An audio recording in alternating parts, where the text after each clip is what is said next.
Canadian astronaut David Saint-Jacques has safely landed on Earth.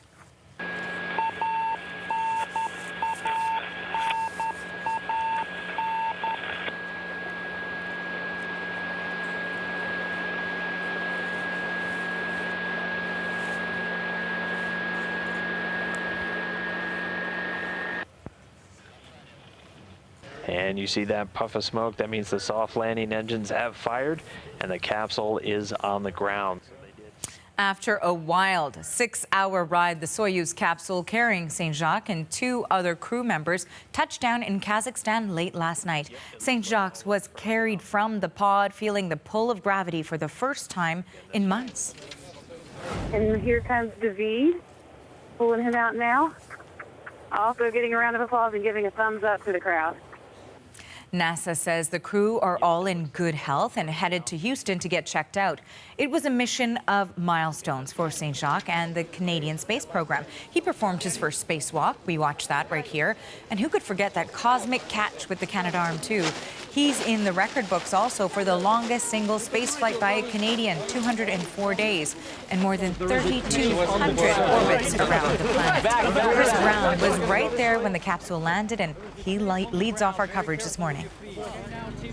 Well, pretty incredible scene here in the vastness of Kazakhstan's grasslands. You can see people are walking right up to the capsule and putting their hands on it. I'm not going to do that because I'm told there still might be an issue of radio. No, I know it's all. No, it's okay. Yeah, thank you. Anyway, we've been told not to do that, but now it's on me anyway. A pretty incredible scene. It landed almost flawlessly, about 10 kilometers up. We could hear actually we could see it before we could hear it. We saw the giant parachute almost 1,000 meters wide, and then the capsule drifting down below it, and then a couple seconds later, a bang, and that was from the sound of the parachute being released. Everyone, a very large military contingent, 10 helicopters, all sorts of observers from NASA and Russian Space Agency, everyone rushed over here, and not long afterwards, the astronauts began emerging from the capsule. For David Saint-Jacques, perhaps he had the worst of the three of them. He didn't look good. He looked like he was feeling extremely nauseous, and that's totally to be expected given the impact of gravity on your body. Yeah, so just fell back from the sky. Gravity is not my friend. But you know what's striking me is the smell of grass, the smell of the wild grass here. It's just beautiful. And Thank does you. It feel like you're all messed up inside or what? Yeah, I mean, gravity is not my friend. I'm having these, I need to learn to walk again. Anne McLean, on the other hand, the American, she actually smiled. She told me when I asked her, she's ready to go right back up there again. Astronauts are getting checked out at a medical tent, and they'll soon be on their way back to North America. They'll be airlifted straight to Karaganda and then a flight to Houston. Chris Brown, CBC News in central Kazakhstan. David Saint-Jacques says he needs, as you heard there, to learn to walk again after setting a Canadian record for the longest single spaceflight at 204 days. He touched down back in Kazakhstan safely and on schedule, but the process of readjusting to gravity is only just beginning. Feeling the first effects of gravity after 188 days of weightlessness. That's Bob Thirsk from the Canadian Space Agency, the flight engineer, wrapping up his 6 months in space.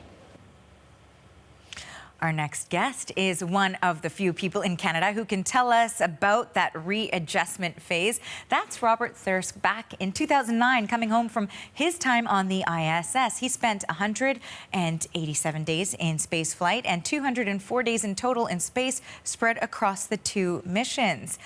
And Robert Thirsk is in our Montreal studio this morning. Good morning to you. Good morning, Arthi. So first, I wanted to just point out that you were smiling as you were listening to David Saint-Jacques speak about the fact that gravity is not his friend. What came to your mind that brought that big smile to your face? Well, David's experiences are very similar to mine experiences as well. On that first day, it's difficult coming back. Every organ system in the body has to readjust to this 1G world that we take for granted, including his cardiovascular system, which may not be pumping blood quite as strongly post-flight as it did pre-flight to his brain. So he's feeling a little bit lightheaded right now.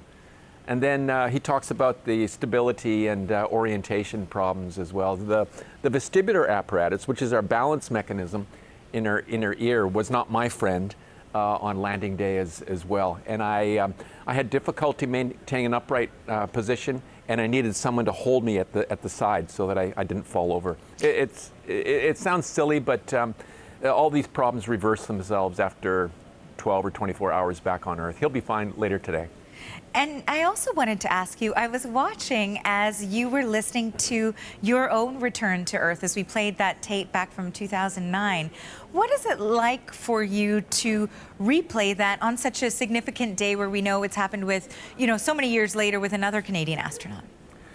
I've had the good fortune to represent Canada twice in space, and from those 2 missions, I have a lifetime of thousands of memories to live back. It was a mountaintop experience that is impossible to describe. So now I have David Saint-Jacques as another Canadian who's gone through the same kind of experience as myself and Chris Hadfield, and I look forward to sharing a beverage with him in the days to come, and recounting some of his experiences and comparing them to what I experienced. It's a unique experience flying in space. It's like a surreal, it's like walking inside a Salvador Dali painting. You're walking into this surreal world with different experiences that it's hard to describe to everyone else, but I can hopefully talk to David and Chris Hadfield in the days to come, and we can compare notes. Now, we were talking about how it is that you were actually watching the reorbit for David Saint-Jacques. So you were with families and experts as well. So tell us a little bit about your experience watching this all unfold. Well, I was at the Canadian Space Agency in Montreal last evening. There was a few hundred of David Saint-Jacques and his spouse's family and friends, and then of course colleagues or employees from the space agency there. The Soyuz vehicle is a very reliable vehicle. Our Russian partners are well experienced with descent back to Earth, but I'm typically very concerned about the descent and the landing. There are still significant risks associated with spaceflight. So it's good to share those moments with close friends and with colleagues. And as you mentioned earlier, it all unrolled perfectly last night. The engine firing, the descent through the atmosphere, the landing were on schedule, and everything was nominal. So I'm very grateful for that. It's nice to share those moments with close friends. Now, aside from, of course, the milestones that were reached by Saint-Jacques, we also know that this almost could be somewhat of a pivotal moment when it comes to the future of space exploration, when we see the longest space flight, for example, with 204 consecutive days. What does this mean for the future of space exploration and Canada's role?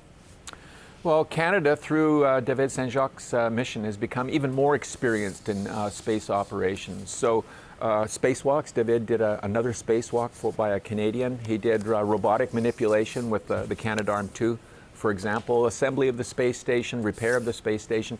These are the kinds of skills and the kind of mindset that Canada and the international partners need to explore deep space. So, yeah, you're right. The International Space Station program is winding down. We'll continue to fly to the station and do experiments aboard the station for the next several years. But we're looking forward to deep space exploration, a return to the moon, a visit to an asteroid, and then perhaps in 15 years or so from now, walking on the planet Mars for a number of good reasons. So the kind of skills that David developed during the last 6-7 months are the kinds of skills that we're going to need to push the frontiers further into deep space. Well, it is always a pleasure to hear you speak about this extraordinary experience. Thank you so much for your time today, Robert. Thank you. And that was Canadian astronaut Robert Thirsk, and he joined us from Montreal.